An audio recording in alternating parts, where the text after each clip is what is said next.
So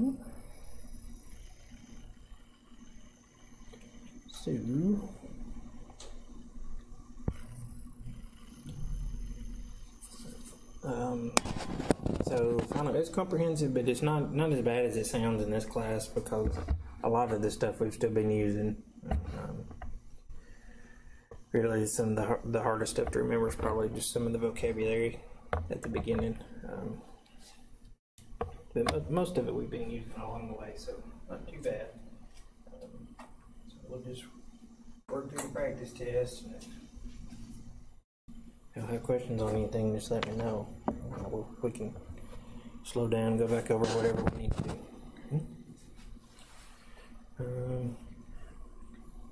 So number 1 says identify the population that's being studied. So the population is the whole group that we're interested in. So this one gives us the final exam scores of 14 out of 34 students in your economics class. So if we're looking at that data, we want to know about the whole economics class. Okay, so on that one it would be all the students in your economics class. Okay. It's not just the 14, that's what we would call the sample.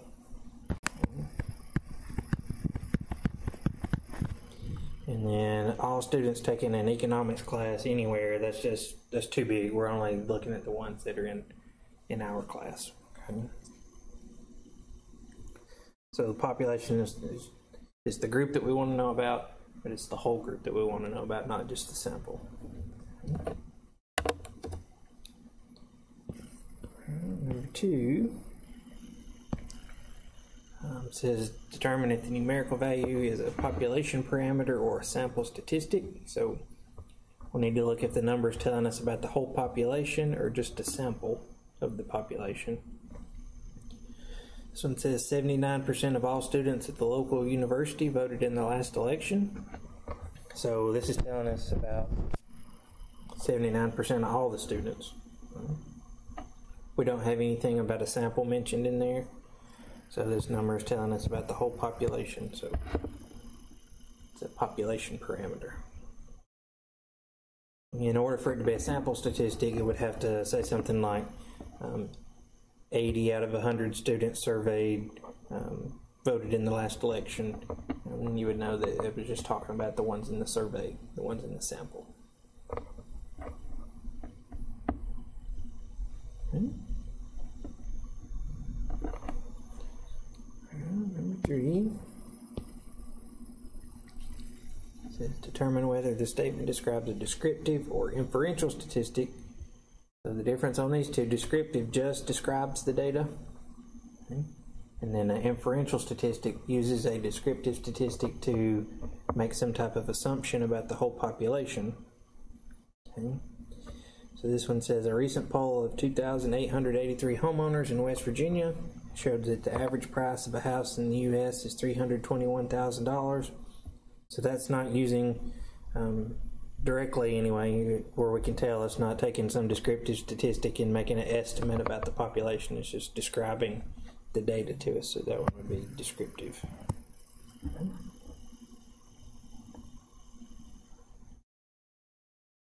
I've got a kind of a lag on my pen here. Let me close this out and open it back up and see if that'll help it. If not, we can make do. It's just a little aggravating.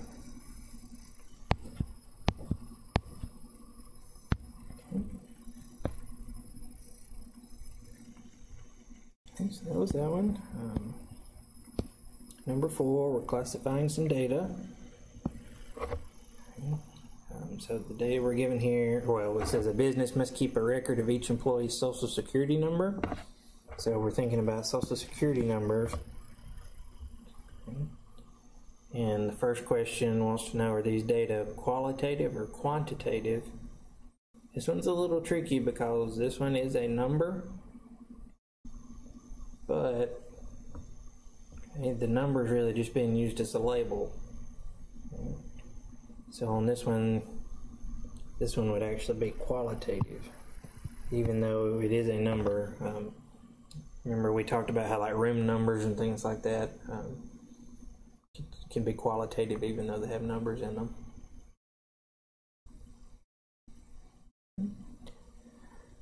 So the second part says, are these data discrete or continuous? Or we do have the option of neither, and since it was qualitative, that means it's going to be neither. I missed my arrow there.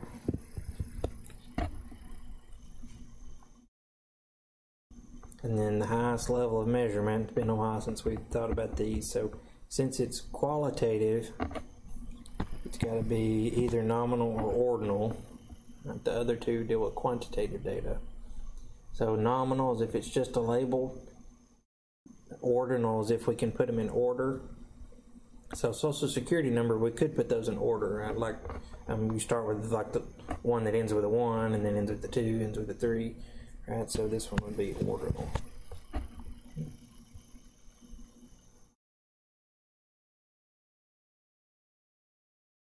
So that was a little tricky on the qualitative versus quantitative part.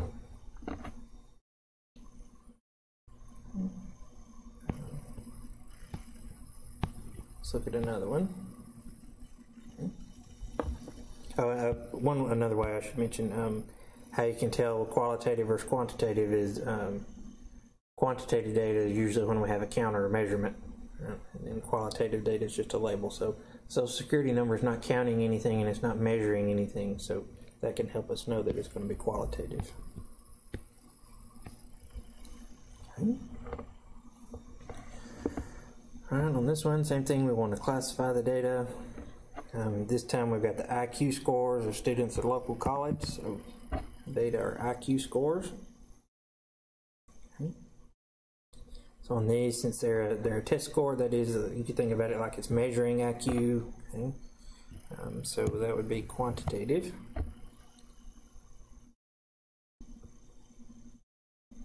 And then for discrete or continuous, since it's quantitative, it's got to be one of those two. Discrete is when we only take on certain values. Usually it's when we're counting something. And then continuous data is when we can be as precise as we want to be. We can take it down to as many decimal places as we want to be. On this one, IQ scores are in whole numbers, which I would try to give you a better question on the test because not everybody knows that about IQ, but you don't ever hear anybody that says their IQ's 105.279, right? It stops at whole numbers. So in this case, this one would be discrete, which is a little tricky if you don't know about IQ scores.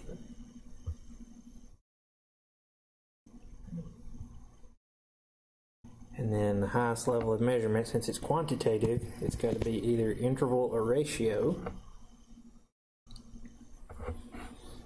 Okay. So the way we tell the difference between these, interval you can add and subtract and it makes sense, so that we for sure have that.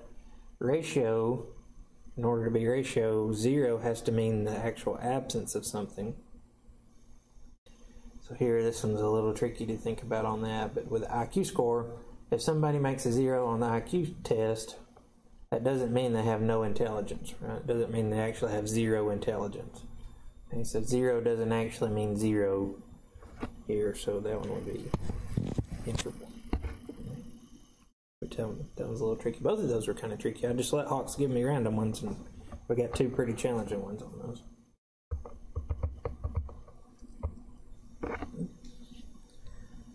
Questions on either part of that? Not too bad. Okay. I think we're through the vocabulary now. Number 6 shouldn't be bad. We got a Pareto chart, and it shows the number of student blood donors by their blood type for one day of the campus blood drive. How many students donated blood on that day? And this one is just reading the graph, and it even has the little numbers up here. So we had 45 type O, 40 type A, 30 type B, and 5 type AB. So if we add all those together, let's see, 45 plus 40 plus 30 plus 5, we had 120 total.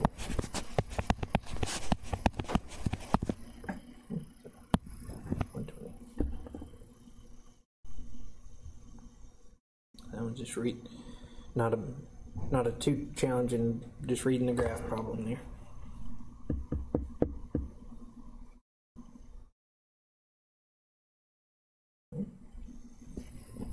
7, got a list of data, and we want to figure out the mean, then on step 2 the median, and then on step 3 the mode. So probably the best way to start is to put these in order. You do have to be a little careful with the negative numbers. Negative 12 will be our smallest. Then we've got negative 1, and then 1, 2, 3, 10, 14. Is that all of them? Yep, I think we got them all. Okay, for the mean, we just add them all up and divide by how many we have. Let's see, we have 8 data values, so negative 12 plus negative 1 plus negative 1 plus 1 plus 2 plus 3 plus 10 plus 14. I get 16 there, and we had 8 data values, so that one comes out nice. We have 2, and then I won't be picky about it on the test, but there we normally keep one more decimal place than in the data, so we could call it 2.0.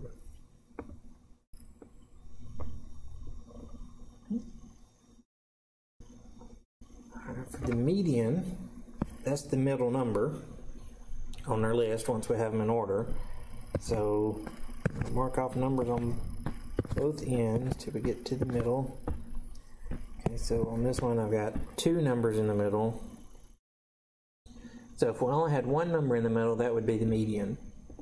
But since we have 2 numbers in the middle, that's the situation where we add them together and then divide by 2. So if we do that on this one, we'll get 1.5.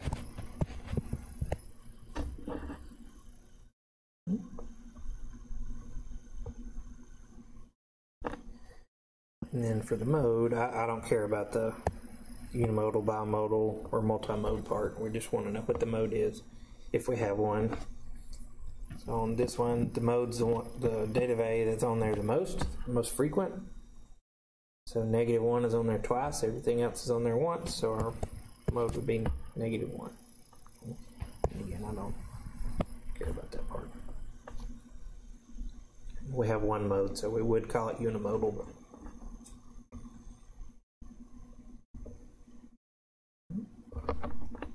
on any of those parts? Okay.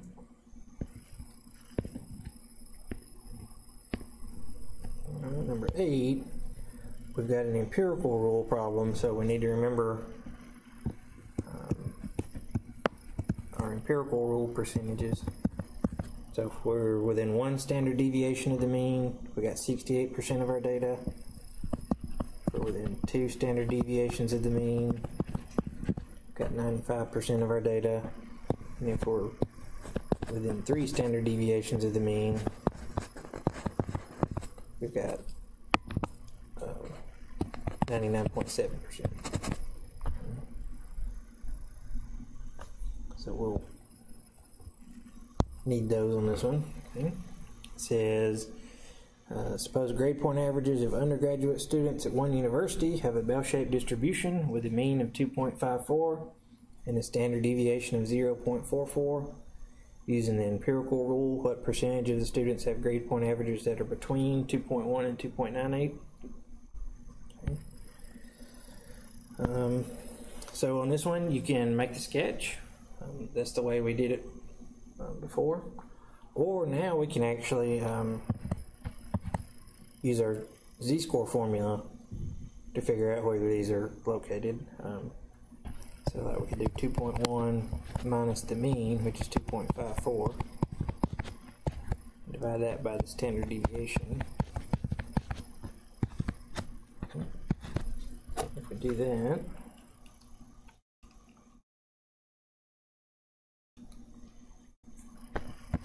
that one gives us -1, so 2.1 is 1 standard deviation below the mean. And then if we do the same thing but with 2.98,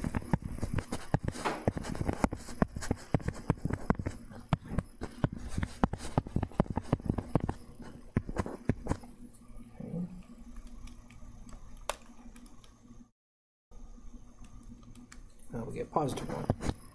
So this is asking us what percentage of our data is within 1 standard deviation of the mean.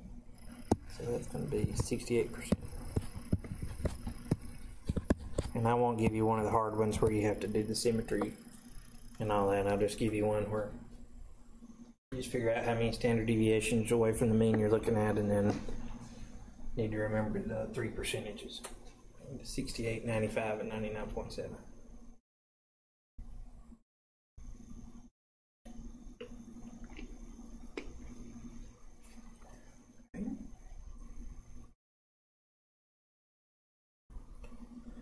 Number 9 tells us to calculate the interquartile range of the given data. So in order to do that, the IQR, interquartile range, is just Q3 minus Q1. So to figure that out, we need to find our quartiles. So to do that, I've already got the data in order, so I'll save you from having to do that on the test. But first we want to find the median, where it's located. So again, on this one we've got 2 middle numbers. So if we find the median, that's Q2. But since we just want the interquartile range on this one, we just really need to know where the median is at, so we can divide our data into the lower half and the upper half.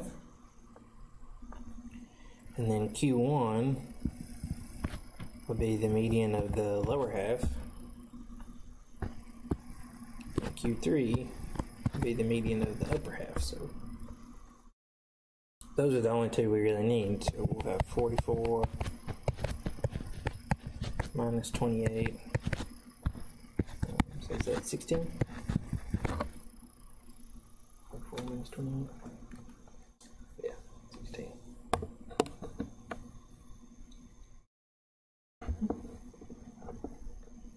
So just a little bit shorter than finding the 5-number summary interquartile range.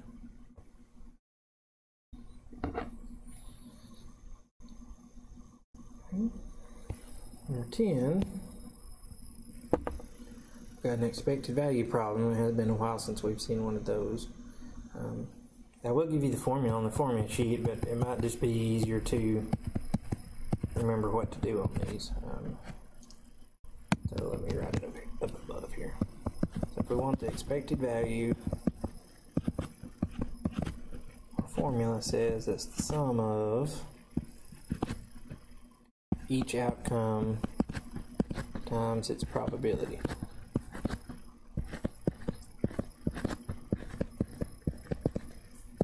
So the formula is a little confusing looking, but all we're doing, we're taking each x and multiplying it by its probability, and then we add all those together. So we'll have 5 times 0.2 plus 6 times 0.2 plus 7 times 0.2 plus 8 times 0.1 plus 9 times 0.3. And let's see what we got there.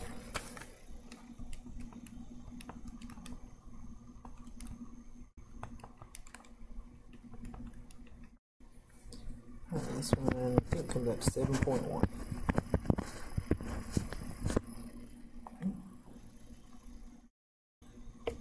The formula looks kind of scary, but it's not bad to do.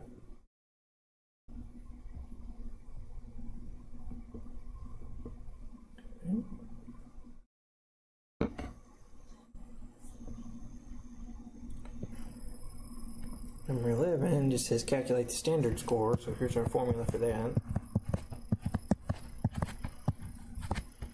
X minus mu over sigma.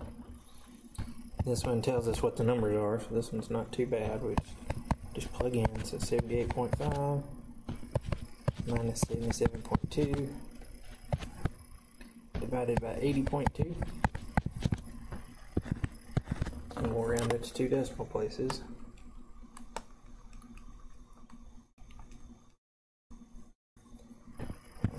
round to two places, that's 0.02. It's like 0.016209 something.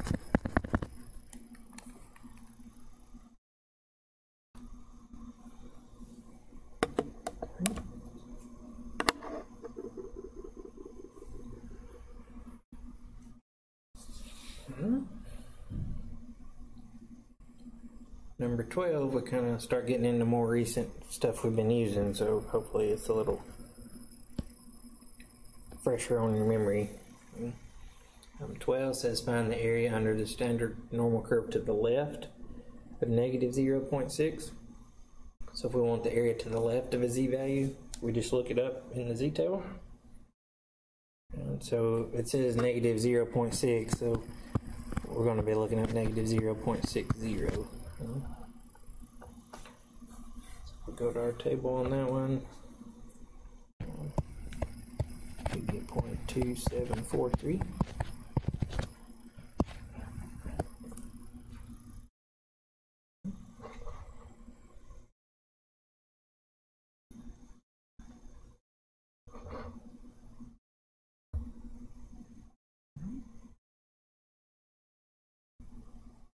You found it on there? Go down the left to negative 0.6 and then go across to 0.00 because our last digit's a 0.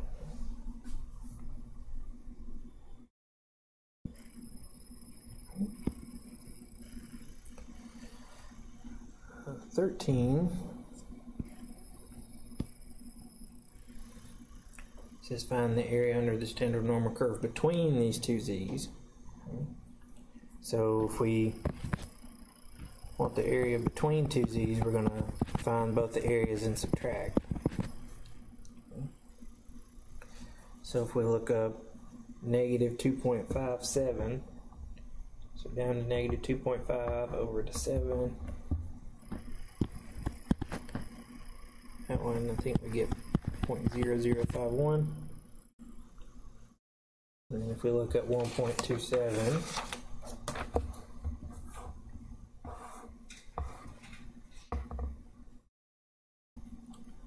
we get 0.8980.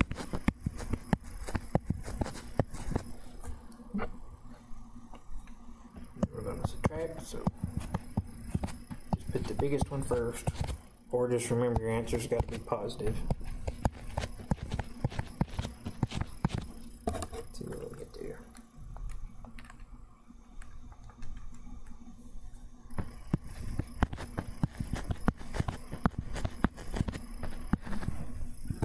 Got 0.8929.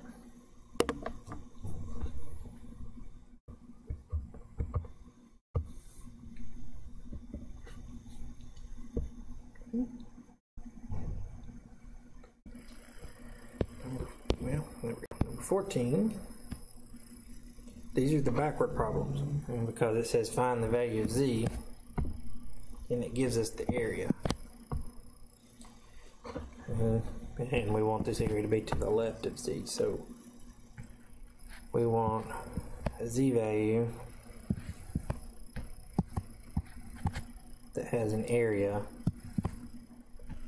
0.03 to its left. Here. So we're going to look at the numbers inside the table, and all the 4-digit numbers there.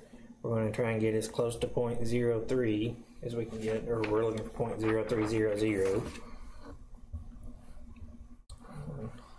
This one's not in there exactly, but we can get pretty close. We should be able to find 0.0301. And that z value, if we were to get it inside out, is negative 1.88. That's our z. It's not in there exactly, just get as close as you can get.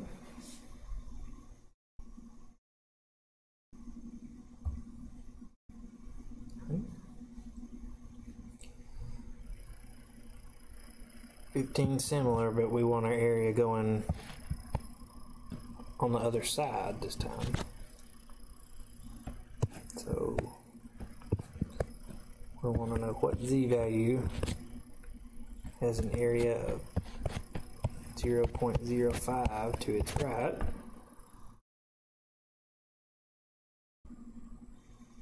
Okay. So what we can do is we can find 0.0500, or as close as we can get in the table, but since we want the area to the right, we'll take the opposite z. Okay, so this is one of the tricky ones where it's exactly between two z values. We've seen this one a few times now. So the area we want is exactly between 0.0495 and 0.0505. So we can take those two z values and add them together, and what we'll get is negative 1.645. But we want the area to the right, so we're going to take the positive.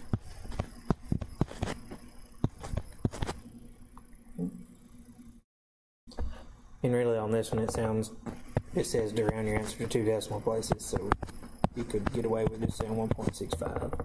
Either one of those is okay.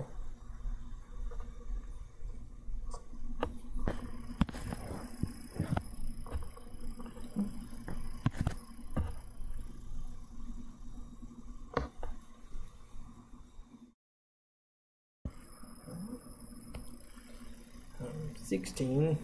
Looking for a t-value. So it says find the value of t where we got 0.05 to the right, so in one tail, and our degrees of freedom equals 3. So we can go over to table C, the critical t-value table. We want 3 degrees of freedom, so that's the third row, on an area of 0.05 in one tail, so that's the second column. So our t-value will be 2.353.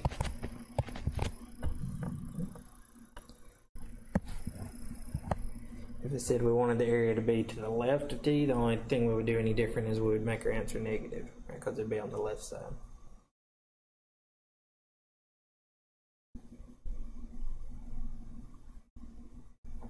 Okay.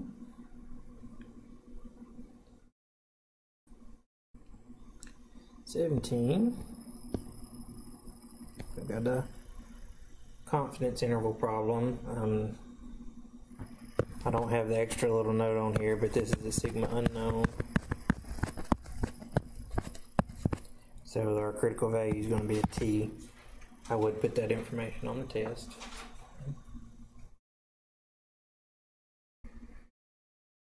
So step 1 says find the critical value that should be used. So if we look, we have our sample size is 11.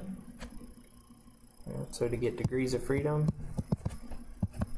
that's the sample size minus 1. So we'll have 10 degrees of freedom. And then on these it says we want to be 80% confident. So that means we want 1 minus 0.8 in 2 tails. So we want 0.2 in 2 tails. Okay. So then our critical t, got 10 degrees of freedom, so the 10th row, 0.2 in 2 tails, so that's the first column. So our critical t here is 1.372. That's all it wants on that step 1.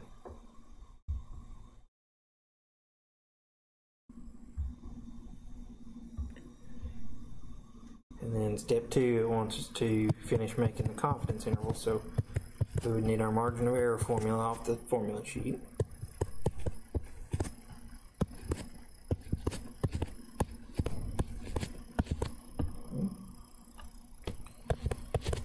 So we've got the critical t already, 1.372. look at the problem. Our sample standard deviation is 5.52. That's S. And then we've already talked about the sample size. N was 11.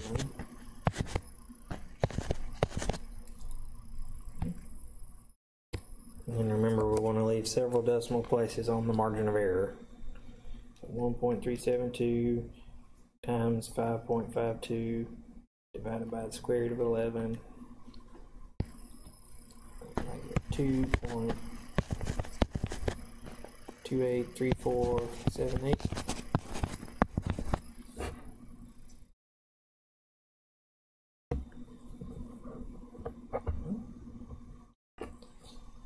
And then to finish making the interval, that's our margin of error, but to finish making the interval, we also need our point estimate, which in this case is the sample mean, 22.5. So we would take 22.5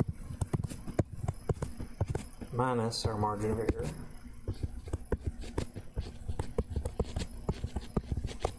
and then 22.5 plus our margin of error.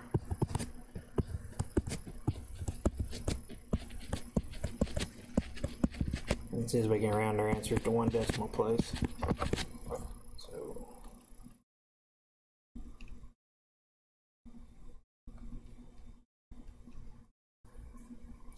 this will be 20.2.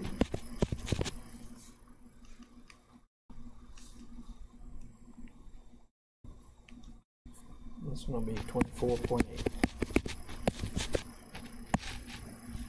Those are our answers there.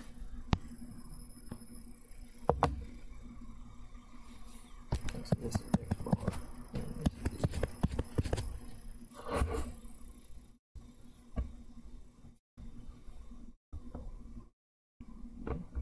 Question on that one. Has been a while since we did confidence intervals.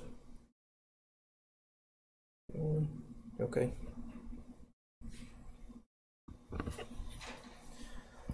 Well, we're getting there. Got the hypothesis test and stuff, so that's the most recent. Okay. Let's see, we got a valve that's going to do water pressure on an automobile engine. The valve was tested on 210 engines and mean pressure was 6 pounds per square inch. Assume the population standard deviation is 0.9. If the valve was designed to produce a mean of 5.9 psi, is there sufficient evidence that the valve performs above the specifications? And so we're dealing with means. We want to know if our valve is going to be above specifications. It says it was designed to produce a mean of 5.9. So if it's above the specification, that would mean the mean is greater than 5.9.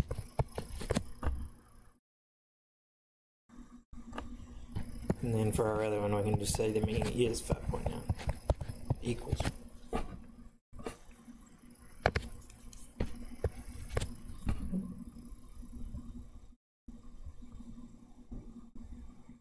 So it's above, so greater than. This one gives us the population standard deviation, so it's sigma known. So we want to find the test statistic, so it'll be a z. So off of our formula sheet,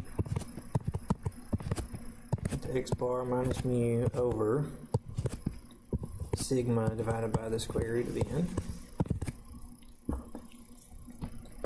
One of those numbers we already know. We already know what to use for mu because it's in our hypotheses.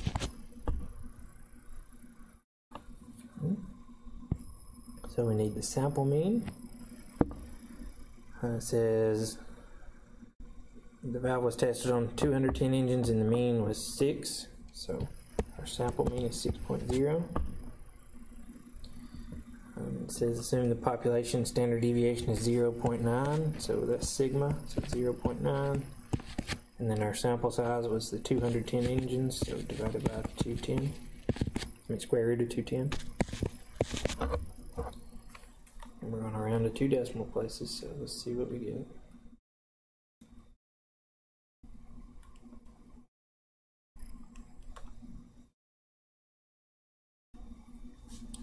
I get 1.61. Okay, so that's our test statistic.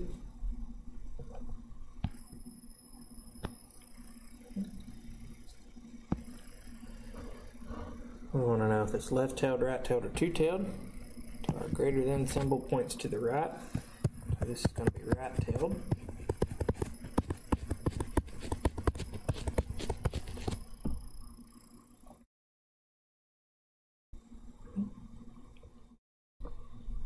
Step 4 says find the p-value of our test statistic. So since it's right-tailed, we want the area to the right.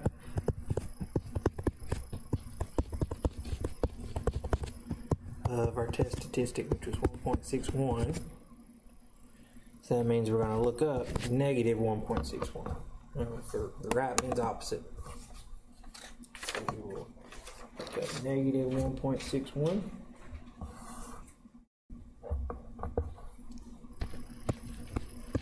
And I get 0.0537.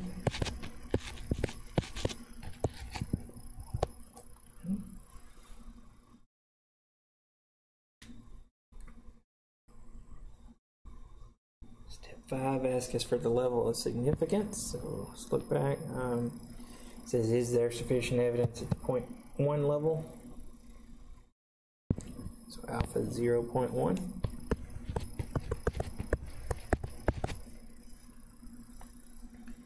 Step 6, we want to make our comparison. So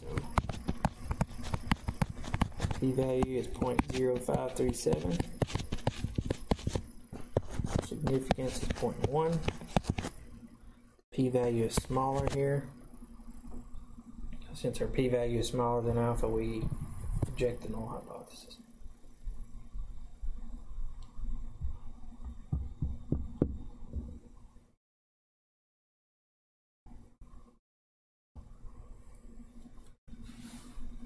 If the p-value is low, that's when we reject the null hypothesis, right?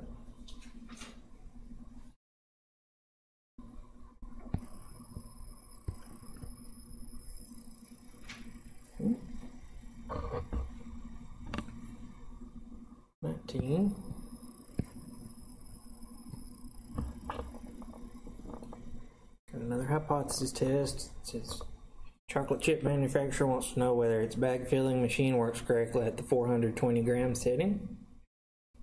And it gives us our sample data and asks, is there sufficient evidence at the 0.025 level that the bags are underfilled? So if the bags are underfilled, that means that the mean will be less than the 420 grams that it's supposed to be.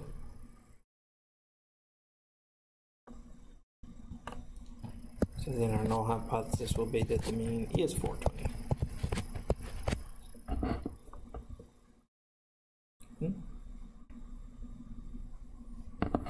On this one, it doesn't spell it out quite like I will on the test, but this is a sigma unknown situation.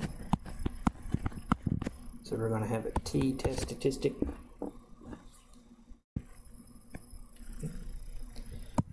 So to get our t, it's x bar minus mu. This time on the bottom it's s divided by the square root of n.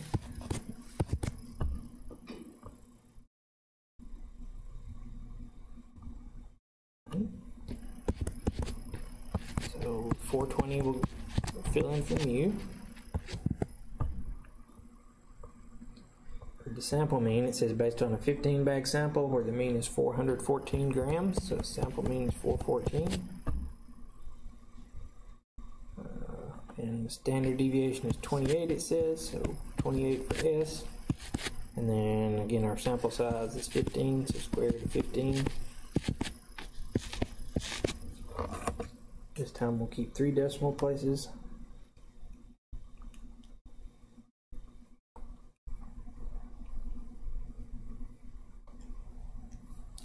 So on this one I get negative 0. This one's a little tricky to round. I get 830. It's 0.8299. So when you round that 9 up, you have to carry the 1.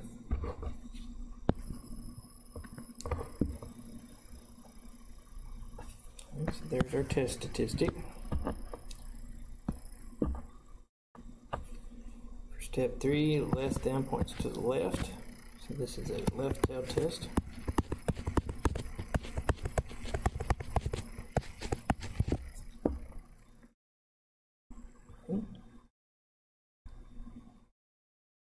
Step 4, we have to use rejection regions with T's in here, so we're looking for a critical T on step 4. So for degrees of freedom, our sample size was 15, so we'll have 14 degrees of freedom. And then for the area and the tail, we have to look at our significance level. It says, is there sufficient evidence at the 0.025 level? So alpha is 0.025.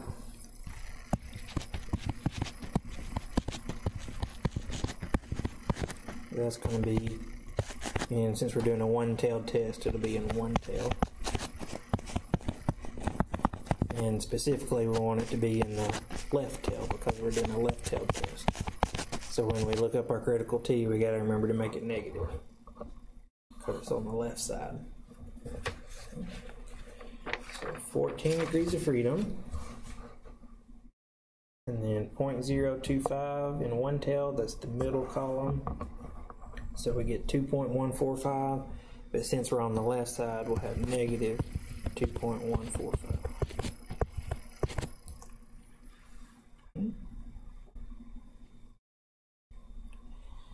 And you can make a little sketch if you want to for the next step. Our critical T, negative 2.145, and our rejection regions in the left tail. But our test statistic does not fall in the rejection region, and it falls outside the rejection region, so we fail to reject the null hypothesis.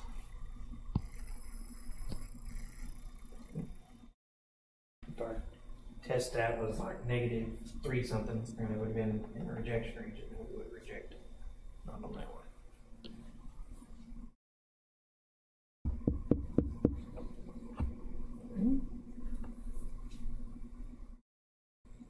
Just a couple more, we're almost there. I've got a proportion one and then a couple of questions from chapter 12.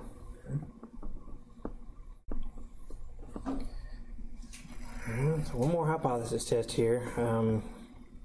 If we skip all the way down to the last part where it's got the question, it says, is there sufficient evidence at the 0.05 to support the executive's claim? So we got to look at the executive's claim. It says a marketing executive wants to test the claim that the percentage is actually more than the reported percentage. The reported percentage of people that own a particular make of car was 59%. So here we're going to say that P is more than, greater than 59% or 0.59. So then our null hypothesis will be that P equals 0.59.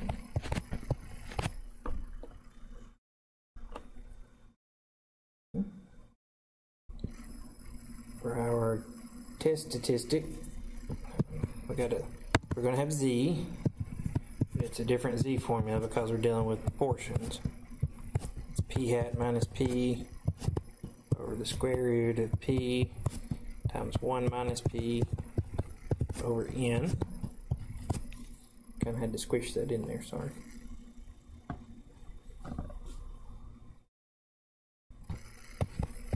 So we know P already, because that's the number in our hypotheses.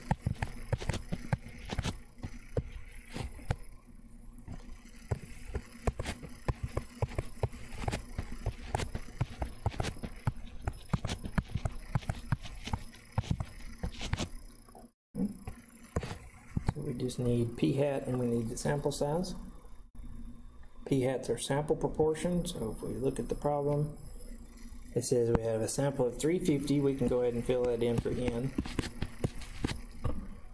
Found that 64% of the readers owned a particular make of car, so 64%, that's 0.64 for our sample proportion.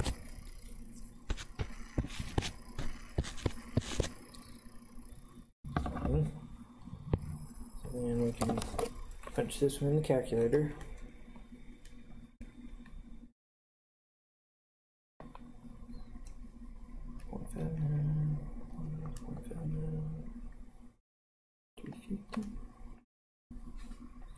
This one I get 1.90 my test statistic.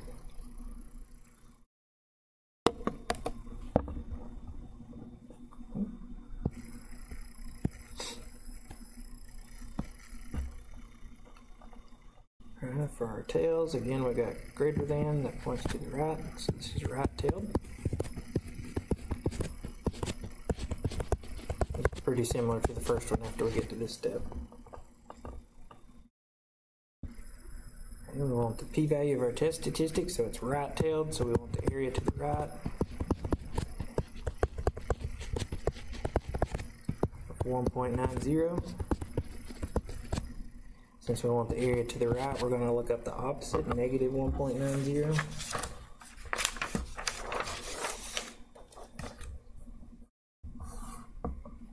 Okay, 0.0287.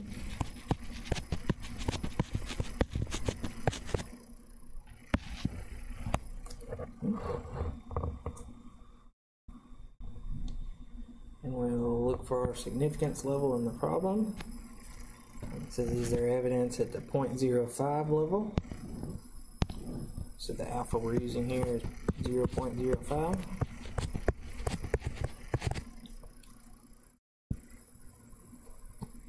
And then we will compare our p-value to our alpha again. 0.0287 is smaller than our alpha, 0.05. So again, we will reject the null hypothesis.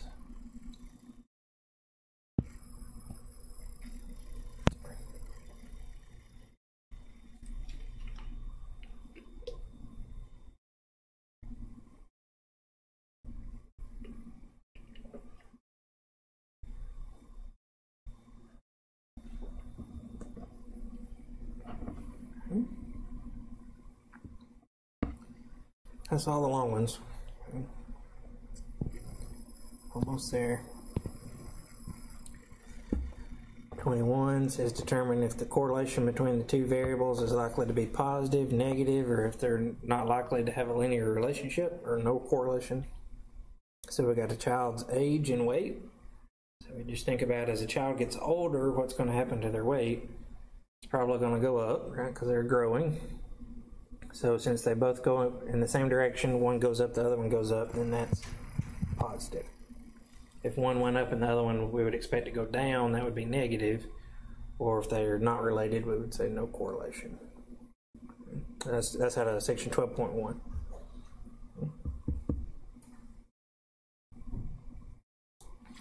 And only one more. It's a calculator problem. It says consider the relationship between the number of bids an item on eBay received and the item's selling price. We've got a sample of 5 here.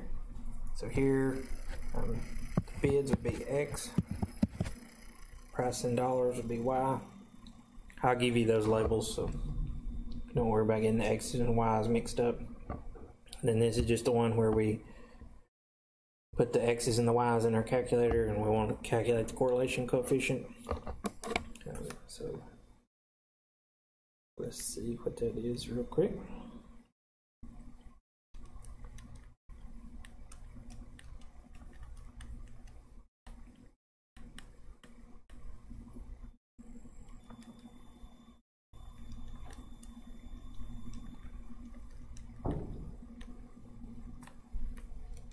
R, so what we're looking for. And it says around to 3 decimal places, so here I get R is 0.893. So just a calculator problem there.